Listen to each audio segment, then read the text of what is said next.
ছেলেদের সাথে তাদের মায়েদের ও স্ত্রীদের সাথে নিত্য কলহ বাঁধে। এবং এই ঘটনাকে আমরা কেন্দ্র করে সেই প্রথম দৃশ্যের সূচনা করব।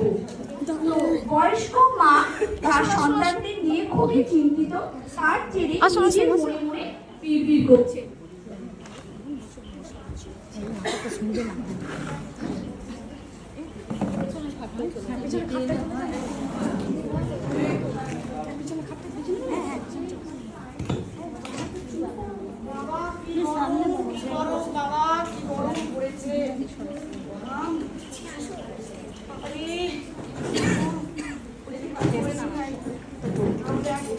করতে পারবো না মনে হচ্ছে, এতটা গরম কি জ্বালা যন্ত্রণা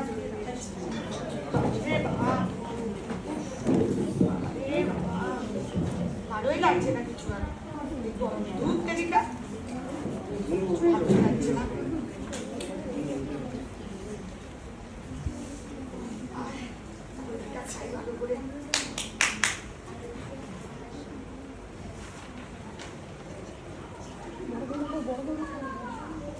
এত রোদ, তার উপর আমার সংসারের যত জ্বালা।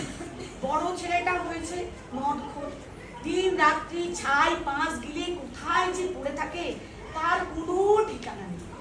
একদিন আসে তো আর একদিন আসে না। তারপর বড় বৌমার উপর কি সব অত্যাচার করে, ভালো লাগে না বাবা, কিচ্ছু ভালো লাগে না। মেজো ছেলেটা আমার বড় ভালো, পড়াশুনো করেছে, ভালো একটা কোম্পানিতে চাকরি করে, কিন্তু কি কাজের চাপ তার, কি সব সিগারেট খায়, এত চাপ বললেও শোনে না। আর ছোট ছেলে পড়াশুনো করলো কত দূর, একটা চাকরি পেল না এই যুগে, কত কষ্ট, কিন্তু শুধু বলবে মা টাকা দাও আর টাকা দাও। আমি ক টাকা পেনশনের পাই বলুন তো, সেই টাকায় আমারই একটু চলে না, তাকে আবার টাকা দেবো। সেই সব টাকা নিয়ে কি বিড়ি গাঁজা কি সব খাই বাবা আজকাল জানি না, সেই সব করে বেড়ায়। মাঝে মাঝে ভাবি শ্রী বিশ্বনাথের চরণে কটা দিন কাটিয়ে আসি, কিন্তু কি করব, সংসারের জ্বালা ছেড়েও তো যেতে পারি না, ভালো লাগে না।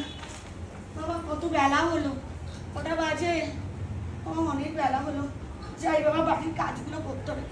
ও বড় বৌমা গো একটু আসো। আমরা চাই বয়স্ক মায়ের চিন্তার কারণের অবসান খুব তাড়াতাড়ি হোক। দ্বিতীয় পর্ব আসুন দেখে নিই। দ্বিতীয় পর্বে বড় বউ, বড় ছেলে ও নাতনির সঙ্গে নেশা নিয়ে কিছু বাক বিতণ্ডা। দূর বাবা, আমার আর ভাল লাগে না এই সংসারে থাকতে। কি যে করবো কিছু বুঝতে পারছি না। ভোরের থেকে উঠে গাধার মতো খেটে চলেছে এই সংসারে, তবু একটু নাম পাই না গো। বড় ছেলেটা আমার হয়েছে সেরকম, বিয়ে পাস করে বসে আছে, একটা চাকরি বাকরি জোগাড় পর্যন্ত করে না জানে, সারাক্ষণ টই টই করে কোথায় যে ঘুরে বেড়ায়। আর মেয়েটাও হয়েছে সেরকম, সারাদিন ফোন নিয়ে কী সব দেখে যায় বুঝি না বাবু। আর একটু কোনো পড়াশোনাতেও মন নেই তাই। আর আমার স্বামীটার কথা কি বলবো, সারাদিন মদ খেয়ে ছাই পাশ গিলে কোথায় যে পড়ে থাকে কি জানি। আর দুদিন হলো বাড়িও ফিরেনি জানে, কি যে করবো বুঝতেই পারছি না। আমারও হয়েছে পড়া ভালো লাগে। ওই যে এলেন এইটুকু খেলে কি নেশা? না না, এইটুকু খেয়ে কি নেশা হয়? গিলো গিলো পেট পুরে গিলে পড়ে থাকো, সংসারের দিকে কোনো মন আছে? তুমি চুপ করবে, একটু কোনো কথা বলবে না, একদম চুপ করে থাকবে। আমি আমার নিজের টাকায় মদ খাই, তোর বাপ টাকা আমাকে দিয়ে দেয়, আমার বাপের আমাকে টাকা দেয় না খাওয়ার জন্য। তুই চুপ করে থাকবি, চুপ একদম। আমার বাপের টাকা খেতে তুমি কোথায় পাবে? যেটুকু রোজগার করে সেটা তো ওই নেশার পিছনেই গুঁজো। মেয়েটা যে বড় হচ্ছে, বিয়ে দিতে হবে, সেই দিকে তোমার কোনো খেয়াল আছে? যত চিন্তা আমার না। মেরে ভেঙে বাবা, তুমি আবার গায়ে হাত তুলছো? সেই ছোট থেকে দেখে আসছি তোমাকে। কেন কেন এসেছিস এখানে কথা বলতে? তুই আমাদের মধ্যে আমি আমার জন্য আসিনি, আমি আমার মায়ের জন্য এসেছি। আরে তুই চুপ করে থাকবি, এখানে একদম কথা বলবি না, এই আমাদের মধ্যে কোনো কথা বলবি না। কেন কথা বলবে না?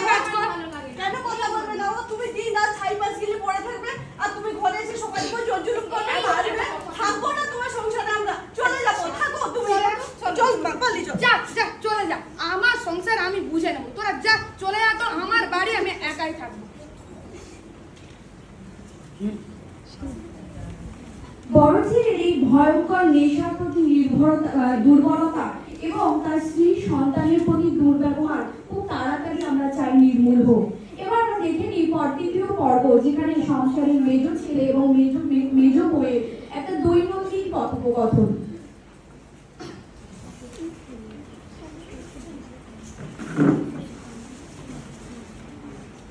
উফ বাবা কি গরম, আমার সানস্ক্রিনটাও শেষ হয়ে গেছে।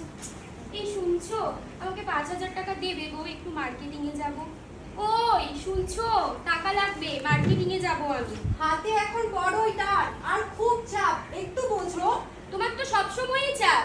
উফ, কেন যে মুহূর্তে তোমাকে ভালোবেসে বিয়ে করেছিলাম, আমার বাবার পছন্দ করা ছেলেকে বিয়ে করলেই ভালো হতো। কানের সামনে ঘ্যান করো না তো, দেখছো তো কালকের মধ্যে প্রজেক্টটা জমা দিতে হবে আমাকে। এখন আমার কাছে কোনো টাকা নেই। তাই তো, তোমার কাছে তো শুধু টাকা নেই আর টাকা নেই। আমাকে দেওয়ার সময় তোমার কাছে টাকা থাকে না, আর তোমার গোষ্ঠীর সংসারকে যখন সামলাও তখন তো খুব টাকা থাকে। আমি কালই এখান থেকে আমার মেয়েকে নিয়ে বাপের বাড়ি চলে যাবো। তুমি যেখানে খুশি চলে যাও, তবে আমার মেয়েকে একদম নিয়ে যাবে না। মেয়ে আমার এখানেই থাকবে। তোমার মেয়ে? কি বললে তুমি? তোমার মেয়ে? আমারও মেয়ে, ঠিক আছে? আমার মেয়েকে নিয়ে কালকে এখান থেকে চলে যাবো আমি। বলে দিলাম, আমার মেয়েকে একদম নিয়ে যাবে না। মেয়ে আমার এখানেই থাকবে। দেখছি তো তুমি আমাকে এখানে কাজ করতে দেবে না। আমি আবার চললাম অন্য রুমে। যাও তো যাও, আমিও থাকবো না এখানে। আমার বরের টাকায় বরের ঘাড়ে পুরো সংসারটা চলবে, আর আমাকে কাজ করতে হবে। কালই মেয়েকে নিয়ে বাপের বাড়ি চলে যাবো। মেজ ছেলের এই রাগ যুক্তিযুক্ত হোক বা না হোক, ইতিমধ্যে কিন্তু আমাদের ছোট ছেলের সাথে বয়স্ক মায়ের কিন্তু একটা দ্বন্দ্ব লেগে গেছে।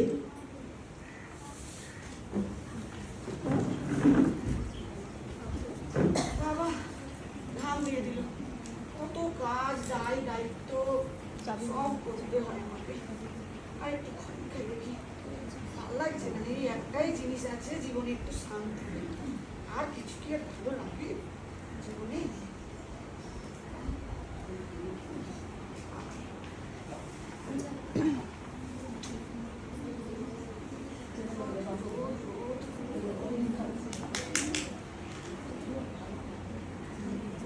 মা, 500 টাকা দাও, আমার টাকা লাগবে।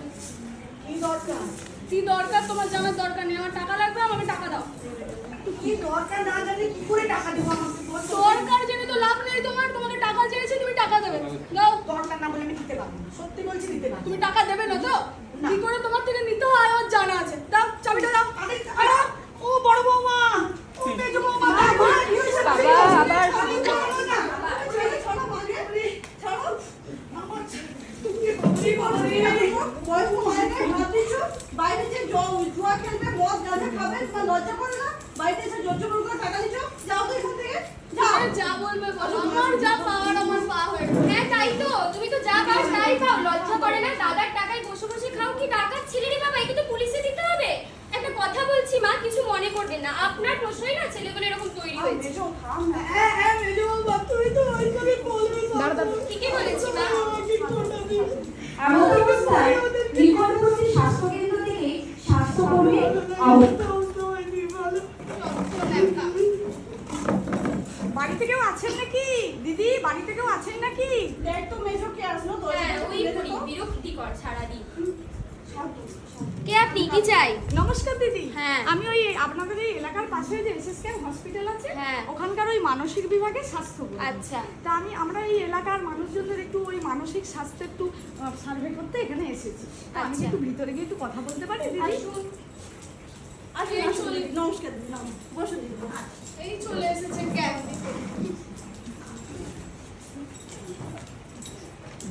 আমি তো দিতে এসেছি। মাঝে মাঝে খুব চিন্তিত লাগছে, মনটা খারাপও মনে হচ্ছে। অবশ্যই, বাস্তবে না না হচ্ছে দিদি, যা সেরকম কিছু না, ওর বাড়িতে একটু যা হয় আর কি। কি বললে? একটু একটু? একদম বিশ্বাস করবেন না দিদি, পুরো বাড়িটার কি অবস্থা। এই যে বাড়ির ছোট ছেলে দেখতে পাচ্ছে, গাঁজা খেয়ে সারাদিন আমার শাশুড়ির ওপর জোর জুলুমি। আর এই যে বড় বউ, তার ছেলে পুরো তো মাতাল। ভাইয়ের টাকায় বসে বসে চলছে, আমার বরের টাকায় পুরো সংসারটা চলছে দিদি, কি বলবো। দিদি আপনি একটু বসুন, আপনার জন্য একটু জলের ব্যবস্থা করুন। না না, আমার জন্য না, আমি ওটা একটা কাজ করবো। মাসিমার জন্য একটু জল আনুন। হ্যাঁ, মাসিমার একটু জল খেয়ে বসে। তো মাসিমা বলছি, আপনার একটু শরীরটা খারাপ লাগছে, কিছু কি হয়েছে? একটু খুলে বলুন তো আমাকে কি হয়েছে। আর বলবো মা, সংসারটা আমার রসাতলে যাচ্ছে। বড় ছেলেটা মন খায়, দুলি দুলু বাড়ি আসে না, এইসব করে। বড় বৌমার উপর অত্যাচার। মেজো ছেলেটা ভালো, সব চাপ, মানে চাপ, সিগারেট খায়। আর এই যে দেখছেন ছোট ছেলে, দেখুন সব সময় ওই চলো চুমুন গাঁজা বিড়ি সিগারেট আচ্ছা একটু জল খান তারপর বলুন। বেশি ন্যাকামি করো না তো। দেখুন দেখুন আচ্ছা আপনি একটু জল খান। আচ্ছা আপনারও দাঁতগুলো লাল লাল দেখছি। আর কি বলবো, এই জ্বালা থেকে বাঁচতে আমি একটু ওই দিন বেশি না ওই 3-4 বার মতো খাই না। দেখুন আপনি হচ্ছে বয়োজ্যেষ্ঠ মানুষ সংসারে, তাই না? এবার সংসারে বয়োজ্যেষ্ঠ মানুষ, আপনি যদি তামাক বা এগুলোতে কি আছে, তামাক আছে, তাই না? তাহলে এই তামাক, খৈনি, দপ্তা এগুলো যদি খান তাহলে তো আপনার দেখে দেখে আপনার আমরা তো কি করি, বড়দেরকে দেখেই তো ছোটরা শেখে, তাই না? তাহলে কি আপনি যদি খান তাহলে আপনার দেখেই তো বড় ছেলে, মেজো ছেলে, ছোট ছেলে তাদের বৌমা বা ওরাও শিখবে। তাহলে আপনাকে তো প্রথমে আগে এটা ত্যাগ করতে হবে মাসিমা। দেখো অনেক দিনের অভ্যাস মা, কি করে ছাড়ি বলো তো? না দেখুন একসাথে একদিনই তো এগুলো ছাড়া সম্ভব নয়, তাই না? এটা তো আমরা জানি একদিনে কি আর ছাড়া যাবে। কিন্তু কি করতে হবে বলুন তো, আপনাকে নিজে, আপনি যেহেতু বয়োজ্যেষ্ঠ মানুষ, আপনাকে আগে নিজেকে মনে মনে ঠিক করতে হবে যে না আমি কিন্তু জিনিসটা ছাড়বো, তাহলেই আপনি ছাড়তে পারবেন। এই যে আমরা বলছি বা সবাই মিলে এসে বলছি তাতে কিন্তু হবে না। আগে সবাই আপনাকে আগে মনস্থির করতে হবে ছাড়তে হবে, এবং আপনি আস্তে আস্তে ছাড়বেন, তারপরে আপনার দেখে দেখে সবাইকে আপনি বলতে পারবেন, তাই না? তবেই তো সবাইকে দেখে দেখে আপনি বলতে পারবেন। আচ্ছা মা, আমি চললাম, আমার এসব শোনা না নেই। না না না, যাচ্ছেন কোথায়, যাচ্ছেন? কি হয়েছে কি? আচ্ছা শুনুন শুনুন, আমি আপনাকে কিছু বলবো। আমি এসব শুনতে বলতে পারবো না, এসব কেন? আমি চললাম। একটু শুনে যাও। এই যে দেখুন, এই যে মাসিমা বললেন না যে আপনিও নাকি একটু গাঁজা টাজা খান, তো দেখুন এই যে গাঁজা খাচ্ছেন বা এই যে বিড়ি সিগারেট বা মদ, এই যে আপনারা 3 ভাই বোন, এই যে 3 ভাই খাচ্ছেন, তো এই এগুলোর ফলে কি হয় জানেন? নেশার আর আপনি কি বুঝবেন? নেশা কেন করি সেটাও বুঝবেন না, নেশার যে আনন্দ সেটা আপনার বোঝার কথা। আচ্ছা দেখুন, এই যে নেশা করছেন, এই যে আপনার চোখগুলো লাল লাল হচ্ছে, চোখগুলো লাল লাল হচ্ছে, রাতে ভালো ঘুমটুম হয়, না, রাতে ঘুম হয় না। তাহলে রাতে ভালো, এই যে মেজাজটা সবসময় খিটখিট হয়ে থাকছে, কোনো কাজে ইচ্ছে নেই, তাই না? তাহলে কি একটু আর এই সবসময় মাথা ধরে থাকে, কোনো খাবার দাবার গাঁজা টাজা খেলে কি হয়, অনেক সময় কি হয় বলুন তো, ভালো ঘুম হয় না, চোখ লাল লাল হয়ে থাকে, বিভিন্ন রকম মাথা ঘোরে, শরীরটা খারাপ থাকে। শুধু শরীর নয়, মানসিক দিক দিয়েও কিন্তু অনেক রকম প্রভাব হয়। যেমন কি বলুন তো, এই যে সবসময় মন খারাপ হয়ে থাকে, এবং মন খারাপ থেকে কি হয় আমাদের বিভিন্ন, আমরা আমাদের বাড়ির লোককে অনেক সময় সন্দেহ করি, বিভিন্ন সন্দেহজনক মানসিকতা আমাদের হয়ে থাকে, তাই না? এর থেকে সমাজ, আমরা তো আগে কি ছোটবেলায় কি মাসিমা ও কিছু খেলাধুলা বা ছবি আঁকা কিছু করতো না? আমার কিছু করতে করতে ভালো লাগে না। সেটা নয় এখন ভালো লাগে না, কিন্তু ছোটবেলায় তো কিছু করতে। এ অনেক কাল আগে খেলাধুলা করতাম, এখন ওসব ভালো লাগে না।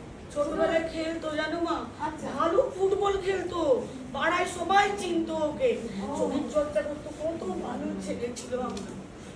দেখুন তাহলে এখন যদি, তাহলে এখন আচ্ছা ফুটবল যদি খেলতে এখন এখনো তো বিকেলে বিকেলে একটু এখানে তো অনেক মাঠ টাট আছে, একটু তো খেলতে যেতে পারে বন্ধু বান্ধব। এই বয়সে এসে এখনো চাকরি পাইনি। আমার বয়সে সবাই চাকরি করছে, বিয়ে হয়ে গেছে, বাচ্চা হয়ে গেছে, আমি তাদের বাচ্চাদের সাথে খেলবো নাকি? আচ্ছা এটা হলো, এখন সময়টা পেরিয়ে গেছে, কিন্তু তা হোক, খেলাধুলা যদি ধরুন আপনি নাও করেন, তাহলে খেলাধুলা দেখতেও তো পারেন, তাই না? টিভিতে খেলাধুলা একটু দেখা, কি একটু গান শোনা, একটু টিভি দেখা, এগুলোও করতে পারেন, বা বিভিন্ন অন্য কাজেও সময় কাটাতে পারেন, বাড়ির ছোট ছোট কাজকর্মও করতে পারেন, তাই না? কি বললেন দিদি, কি বললেন? ও করবে কাজ, তাহলে তো অনেক কিছুই হয়ে যেত। আচ্ছা দেখুন, আচ্ছা যদি কাজকর্ম হচ্ছে না, এবার আপনারা বাড়ির পরিবারের লোকজন, তাই না? এবার আমরা যদি পরিবারের লোকজন আমরা ওনাদের পাশে না থাকি, তাহলে কি করে হবে মাসিমা, তাই না? পরিবারের লোকজনের মানসিকতা কিন্তু আগে ঠিক করতে হবে। হ্যাঁ, ওরা হয়তো কোনো কারণে এইসব জিনিসে আসক্ত হয়ে পড়েছে, বিভিন্ন মাদক দ্রব্যে, কিন্তু কি করতে হবে বলুন তো, আমাদের ব্যবহারটা কিন্তু আগে ঠিক করতে হবে ওনাদের সাথে, তাই না? আমরা পরিবারের লোকজন যদি ওনাদের পাশে না দাঁড়ায়, তাহলে ওনারা কি করে এই সমস্যা থেকে মুক্তি পাবে, তাই না? তাহলে মাসিমা আমরা সবাই মিলে কিন্তু এই সমস্যার সমাধানে আগে চেষ্টা করতে হবে। কি করা যায় দিদি একটু বলুন তো? আচ্ছা তাহলে আমি বলি আপনাদের সবার উদ্দেশ্যে বা ওনাদের উদ্দেশ্যেও যে কিছু কিছু সমাধানের কিন্তু উপায় আছে। যেমন কি বলুন তো, যে প্রথমেই তো আমরা নেশা একসাথে একদিনই ছেড়ে দিতে পারবো না, তাই না? আমাদেরকে আগে নিজেকে চেষ্টা করতে হবে, আর চেষ্টা করার পরে কি করবো বলুন তো, যে একদিনেই কোনো নেশা একদিনে ছাড়া যায় না, যায় কি? তাহলে আমরা কি করতে হবে, আস্তে আস্তে পরিবার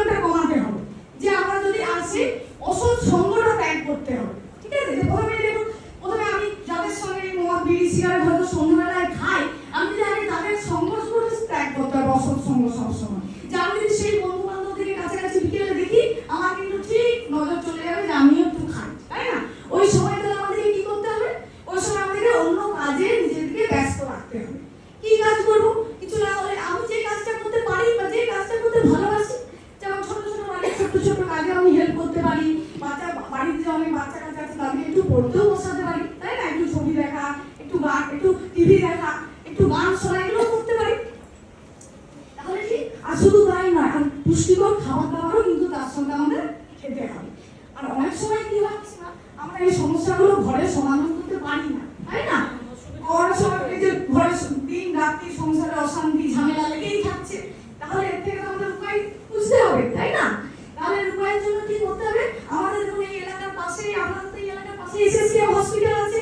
এসএসকেএম হসপিটালের পাশেই কিন্তু ভিতরে দেখবেন ইনস্টিটিউট অফ সাইকিয়াট্রি আছে। হ্যাঁ, ওখানে কিন্তু আমাদের বিভিন্ন দিন বিভিন্ন জন ডাক্তারবাবুরা ওখানে আসেন, বসেন, এবং তারা কি করে, এই বিভিন্ন যে আপনাদের মাদকদ্রব্যে আসক্তি আছে বা বিভিন্ন কারণে ওনারা কিন্তু পরামর্শ দিয়ে থাকেন, বা কিছু দরকার হলে আপনাদেরকে ওনারা মেডিসিন পত্র ওষুধপত্র দিয়ে থাকতে পারেন, সেগুলো আপনারা খেতে পারেন, তাদের পরামর্শ নিয়ে ওনাদের চলতে পারেন, ঠিক আছে?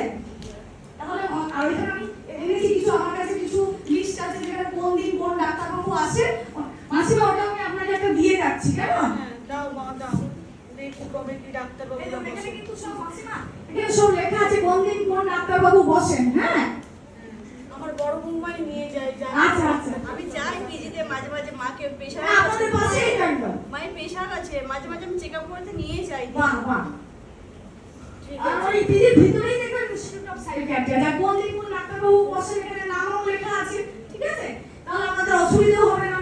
একটু সময় করে মাসিমা কিন্তু যাবেন, আর ছেলেদেরকেও নিয়ে যাবেন, ঠিক আছে? একটু ছেলেদেরকে নিয়ে গেলে সুবিধে হবে। ঠিক আছে মা, তুমি এত করে বললে, বোঝালে, বুঝলাম তো সবই, যাবো তাহলে। বড় বৌমা, তুমি একটু বড় ছেলেকে একটু বোঝাবে, আমি একটু বলবোই, ওকে যদি একটু নিয়ে যাওয়া যায়। আমার কথা কি শুনবে মা? আপনি একটু বলবেন, দেখবো একবার বলে কি আমি বলে। তো বলবোই। তুমি একটু মা, তুমি একটু বাবুকে বলো, তোমার কথা তো একটু বেশি শোনে, তুমি একটু বলো, আমি তো ঠিক আছে, বলবোই। ঠিক আছে, যে যাবো। দিদি এত করে বলছে, তুমি ওখানে শুনতে গেলেই পাচ্ছ? মেসেজ ছেড়ে যাবে? না, একটু বলো, একদিনে কি ছাড়বে দিদি? তো বলো, একদিনে দিদি ছাড়বে না? ঠিক আছে, তাহলে আমাদের নিজেদেরকে একটু আগে চেষ্টা করতে হবে মাসিমা, তাই না? এত রাগ বেশি যায় বাবা। চল আমি যাবো, তাই না? আমি যাবো। তুই যাবি ঠিক তো? আছে, তুমি গেলে তাহলে যাবো। যাবি তো বাবা? ঠিক আছে। বলছিস? ঠিক আছে, যাবো বললাম তো। ঠিক আছে, যাবো দিদি। এই যে বলছি, বড় মা, হ্যাঁ, তুমি একটা ডেট ঠিক করো, বলে যাই, ঠিক আছে? যাবে। ঠিক আছে, চলো। অসংখ্য ধন্যবাদ নাটকটাকে এত সময় দিয়ে দেখার জন্য। এবার আমরা সময় নষ্ট না করে প্রথমেই বলে আলাপ করিয়ে দেবো আমাদের নাটকের কলা কুশলীদের। তো প্রথমেই রয়েছেন বয়স্ক মা। নমস্কার, আমি হচ্ছে এমএসসি নার্সিং দ্বিতীয় বর্ষের ছাত্রী, সাইকিয়াট্রি হচ্ছে এখানে এসএসকেএম হসপিটাল। আর এখানে আমি মানে এমএসসি নার্সিং মেডিকেল করতে বলছি, মানে মেনলি সাইকিয়াট্রিক নার্সিং, এটাদের উপরে এমএসসি নার্সিং। তুমি কোথায় অর্ডিনারি পোস্টে আমি পোস্টেড আছি অ্যাজ সিস্টার টিউটর হিসেবে nursing training school, NRS medical college and hospital. আচ্ছা নমস্কার, আমি ওই একই ইনস্টিটিউশনেরই এমএসসি নার্সিং এর প্রথম বর্ষের ছাত্রী। আমি ওই তারই পাশেই যে ওই বাংলা ইনস্টিটিউট অফ নিউরোসায়েন্স আছে, ওখানে ডেপুটি নার্সিং সুপারিনটেন্ডেন্ট হিসেবে পোস্ট। ধন্যবাদ। নমস্কার, আমার নাম রুমা ঘুঘু। আমি ইনস্টিটিউট অফ সাইকিয়াট্রিকে স্পেশালাইজেশন একটা কোর্স করছি সাইকিয়াট্রিকের উপর। নমস্কার, আমি আইপি সিওর ডিপিএম স্টুডেন্ট। নমস্কার, আমার নাম রাজলক্ষ্মী মাহাতো, আমিও IIT student, diploma in psychiatry nursing নিয়ে পড়ছি। নমস্কার, আমি পূজা কর্মকার, আমি ডিপ্লোমা করছি সাইকিয়াট্রি। নমস্কার, আমার নাম রিয়া হাজরা, আমিও আইওপির ডিপিএন স্টুডেন্ট। নমস্কার, আমার নাম রিয়া ঘোষ, আমিও institute of psychiatry DPN student. ঠিক আছে, তাহলে আমরা চলুন সবাই চলুন সবাই একসঙ্গে মিলে নেশামুক্ত সংবিধানের অভিযানে সামিল হই।